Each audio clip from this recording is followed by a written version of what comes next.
আবারও সরকার বিরোধী আন্দোলনের ডাক দিয়েছেন বিএনপি মহাসচিব মির্জা ফখরুল ইসলাম আলমগীর। রাজধানীতে সমাবেশে তিনি বলেন, জাতিকে রক্ষা করতে হলে সরকার পতনের বিকল্প নেই। দীর্ঘদিন পর রাজধানীতে সমাবেশে বিএনপির নেতাকর্মীরা। তীব্র দাবদাহ উপেক্ষা করে ঢাকা ও আশপাশের জেলা থেকে নেতাকর্মীরা জড়ো হন নয়াপল্টনে। বিএনপি কেন্দ্রীয় কার্যালয়ের সামনে শ্রমিক দলের কর্মসূচিতে নেতারা বলেন, জনগণ নয়, সবসময় নিজেদের কথাই ভাবে আওয়ামী লীগ।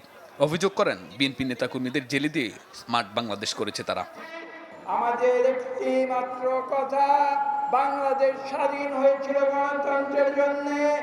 আমরা বাংলাদেশের 18 কোটি মানুষের হাতে গণতন্ত্র পুনরায় ফিরিয়ে দেব।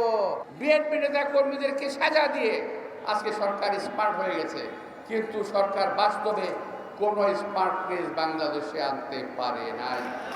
সরকার বিরোধী আন্দোলনে দেশের মানুষকে ঐক্যবদ্ধ হওয়ার আহ্বান জানান বিএনপি মহাসচিব।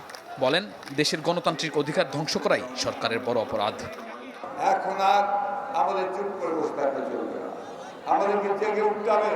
আমাদের সকলকে আজকে ঐক্যবদ্ধ হয়ে আমি আহ্বান জানাচ্ছি, আজকে সকল রাজনৈতিক দল, মত পথ, সংগঠন, ব্যক্তি, বিশেষ করে শ্রমিক সংগঠনগুলোকে আপনার সবাই ঐক্যবদ্ধ হন, আপনাদের অধিকারকে আপনারা ফিরিয়ে আনার জন্য আন্দোলন সংগ্রামে ঝাঁপিয়ে পড়েন।